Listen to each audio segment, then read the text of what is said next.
I never expected to be hiding behind a potted plant at an upscale restaurant, spying on my boss's date. And I definitely never expected what she'd ask me afterward, standing in the rain with mascara running down her cheeks. But that's how my life changed forever. If you're wondering how a single dad ended up in this situation, and what happened next, stick around. This story might just restore your faith in unexpected love. If you enjoy it, please hit that like button and subscribe for more real-life stories that prove sometimes the best things happen when we least expect them. The first time I met Eliza Chen, I was late to my job interview. My 5-year-old daughter Lily had spilled orange juice all over her school uniform, and the babysitter had called in sick. By the time I rushed into the lobby of Chen Architectural Design, my shirt was wrinkled, my tie was crooked, and there was a small dinosaur sticker stuck to my briefcase that I hadn't noticed. "Mr. James Parker?" The receptionist looked at me with thinly veiled judgment.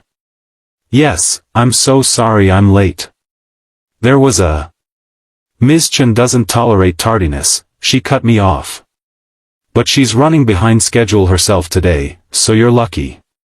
3rd floor, end of the hall. I nodded gratefully and headed for the elevator, trying to straighten my appearance. The truth was, I desperately needed this job.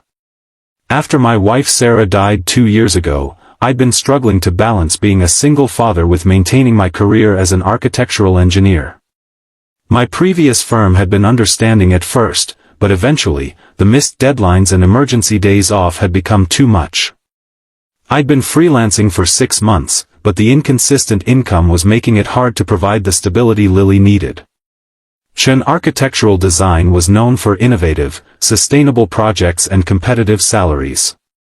It was the perfect opportunity, if I hadn't already blown it by being late.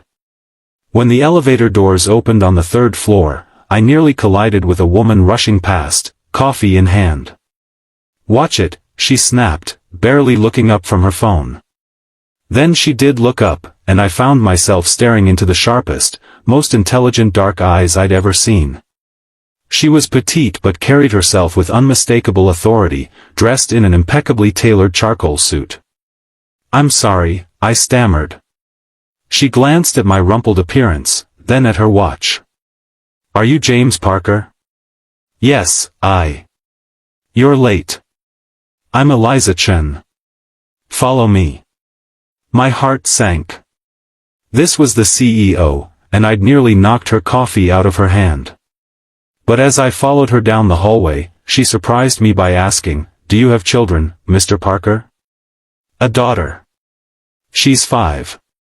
She nodded without turning around.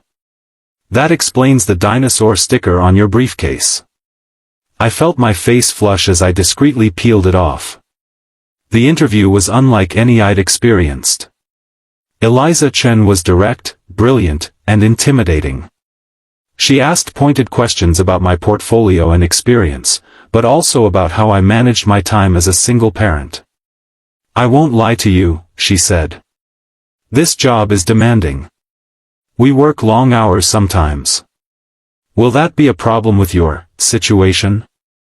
"My situation is that I'm a father who also happens to be an excellent architectural engineer," I replied, surprising myself with my boldness. "I've arranged reliable childcare, and I'm organized. My daughter is my priority, but my work has never suffered because of it." I thought I'd blown it with my directness, but to my surprise, a hint of a smile touched her lips. "Good answer. I don't need employees who will lie to please me.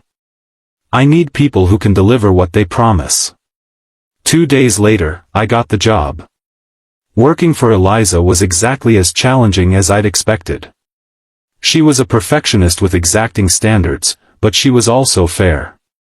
She never questioned when I occasionally needed to leave for school emergencies, as long as my work was impeccable. And it always was. I often worked late into the night after Lily was asleep to make sure of it. Over the next 6 months, I learned more about Eliza through office gossip than from the woman herself. She was 36, unmarried, and had built her company from scratch after leaving a prestigious firm where she'd reportedly been passed over for promotion in favor of less qualified men.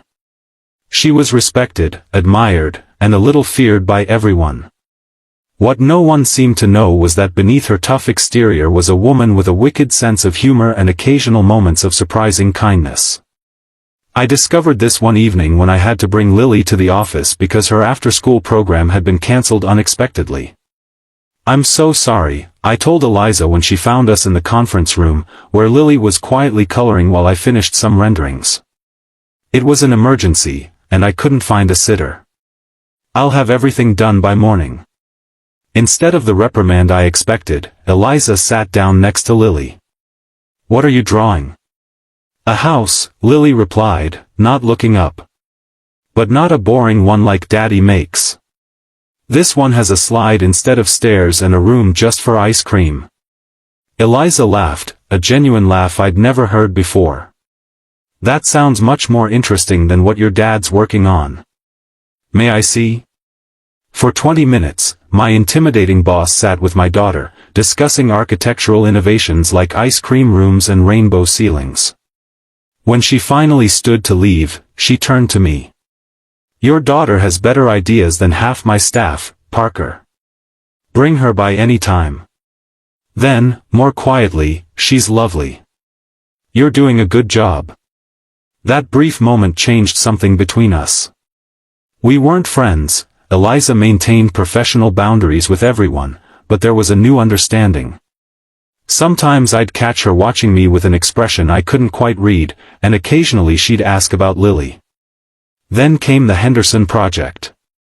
It was a major commission for an eco-friendly corporate campus, and Eliza had chosen me to lead the design team. We worked closely for weeks, often staying late to perfect the plans. One night, as we were the last two in the office reviewing blueprints, she suddenly asked, "Do you date, Parker?" The question caught me off guard. "Not really. Between work and Lily, there's not much time." She nodded, returning to the blueprints. "That makes sense. Do you?" I asked before I could stop myself. She gave me a wry smile. "Occasionally. Usually set up by well-meaning friends who think a successful woman must be incomplete without a man.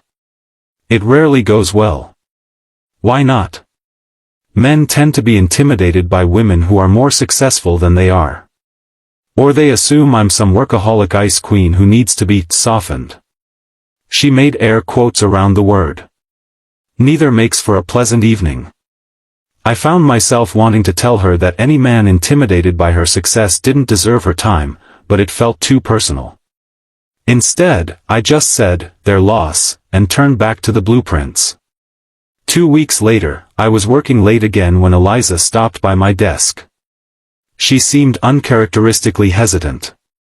"Parker, I need a favor." "Of course. My friend has set me up on another blind date tomorrow night at Maison Laurent.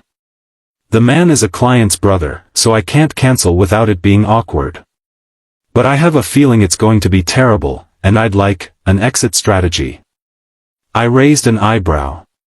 "An exit strategy?" "Yes. I thought perhaps you could call me about an hour in with a work emergency. Something that sounds plausible but urgent enough that I need to leave." I was surprised she'd ask me for something so personal, but I agreed. "Sure, I can do that." "What time?" 8:30. "And Parker?" "Don't mention this to anyone." The next evening, I was at home with Lily when I realized I had a problem. My regular babysitter had cancelled, and my backup wasn't answering her phone.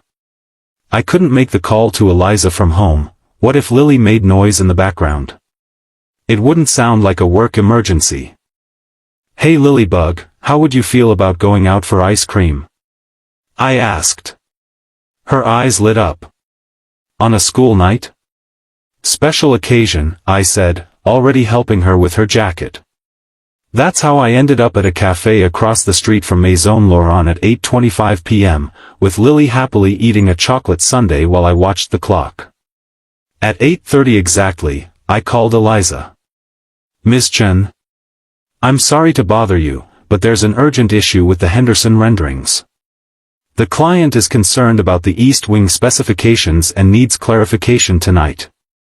I see, she replied, her voice cool and professional. How serious is the problem? I'm afraid it requires immediate attention. The client is quite insistent. Very well. I'll be there as soon as possible. I hung up, feeling oddly like I just participated in a covert operation. Through the window of the cafe, I could see the entrance to Maison Laurent across the street. A few minutes later, Eliza emerged, followed by a tall man in an expensive suit who seemed to be arguing with her. Even from a distance, I could see her rigid posture and the tight set of her shoulders. The man grabbed her arm, and without thinking, I was on my feet. Lily, stay right here where I can see you through the window. I'll be right back, I said, and before she could protest, I was out the door and crossing the street. As I approached, I could hear the man's raised voice. Just being dramatic. We haven't even ordered main courses yet. Is this how you treat all your dates? Let go of my arm, Richard, Eliza said, her voice deadly calm. Not until you explain what's so important that you're running out on me. Is this how you got to where you are? By being cold and unreliable? I stepped between them. Is everything okay here? Eliza's eyes widened in surprise. Parker? What are you doing here? The man, Richard, looked me up and down with disdain. Who's this? Your secretary? I'm her colleague, I said evenly. And I think she asked you to let go of her arm. Richard released her, but his expression was ugly. So this is the work emergency? Another man? Classy, Eliza. It's not what you think, she started, but he cut her off. Save it. You're exactly what they said, a frigid bitch who thinks she's too good for anyone. Something in me snapped. That's enough. Ms. Chen is one of the most respected architects in this city, and you're making a scene outside a restaurant where your brother's clients dine. I suggest you leave before you embarrass yourself further. For a moment, I thought he might take a swing at me. Instead, he straightened his jacket. You're welcome to her, he spat, then turned and stalked back into the restaurant. Eliza let out a long breath. Well, that was dramatic. Are you okay? I asked. She nodded, then frowned. What are you doing here? I thought you were calling from home. I was going to, but my babysitter canceled. I brought Lily for ice cream across the street so I could make the call without her in the background. I gestured toward the cafe, where Lily was watching us curiously through the window. Eliza followed my gaze, then unexpectedly laughed. So your 5-year-old is part of our covert operation? Apparently. Well, I owe you both a thank you. That was, not going well, even before the dramatic exit. I gathered. Do you want to join us? There's excellent ice cream, and the company is better than what you just left. She hesitated, then nodded. I'd like that. That's how Eliza Chen, CEO and architectural powerhouse, ended up sitting in a small ice cream parlor on a Tuesday night, listening intently as my daughter explained the plot of her favorite cartoon. I watched in amazement as the woman who terrified seasoned professionals helped Lily wipe chocolate from her chin and laughed at her jokes. When Lily went to the bathroom, Eliza turned to me. Thank you for the rescue. And for stepping in when he grabbed me. Anyone would have done the same. No, they wouldn't. She looked down at her half-eaten ice cream. Most people are afraid to interfere, especially with me. They think I can handle everything myself. Can't you? I asked with a small smile. Usually. But it's nice not to have to, sometimes. She met my eyes. You're different than I expected, Parker. Is that good or bad? Good. Definitely good. After that night, something shifted between us again. Eliza was still my demanding boss, but there were moments, a shared smile over a client's ridiculous request, a coffee appearing on my desk when I'd been working since dawn, a genuine interest in Lily's school projects, that suggested something more than a professional relationship. 2 months later, the Henderson project was nearing completion when disaster struck. A major design flaw was discovered just days before the final presentation, one that would require significant revisions and potentially delay the entire project. The office was in chaos, with everyone working around the clock to fix the problem. On the third night of what we'd started calling Henderson Hell, I was struggling to focus on the structural calculations. It was past midnight, my eyes were burning, and all I could think about was Lily, who had tearfully asked that morning when I would be home for dinner again. I didn't hear Eliza approach until she set a cup of coffee on my desk. "You look terrible," she said bluntly. "Thanks. Just what every man wants to hear." She sat on the edge of my desk. "Go home, Parker." "I can't. These calculations can wait until morning. You've been here for 16 hours. You're making mistakes." I rubbed my eyes. "We all have. That's why we're in this mess." "No," she said quietly. "We're in this mess because of me." I looked up, surprised. Eliza never admitted mistakes. I rushed the initial design phase because I wanted to impress the client. I ignored concerns from the engineering team because I was so focused on the aesthetic. "This is my fault, and now everyone is suffering for it." She looked exhausted, I realized. There were dark circles under her eyes, and her usual perfect posture had given way to slumped shoulders. "We'll fix it," I said. "That's what teams do." "At what cost? You've barely seen your daughter all week. The rest of the staff is burning out." All because I was too arrogant to listen. I'd never seen her like this, vulnerable, self-doubting. Without thinking, I reached out and took her hand. "Eliza. You're human. Humans make mistakes." She stared at our joined hands, then slowly withdrew hers. "Go home to Lily, James. That's an order from your boss." It was the first time she'd ever used my first name.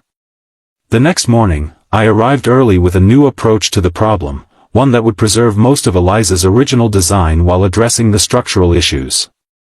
When I presented it to her, she studied it silently for a long moment. "This is good," she finally said. "Really good. But it will still require significant work to implement." "I know. But I think we can do it if we redistribute the workload. I've drafted a new schedule." I handed her another document. "It means longer days for the next week, but no one works past 8, and everyone gets at least 1 day off." She raised an eyebrow. "Including you?" "I'll take Sunday off to be with Lily."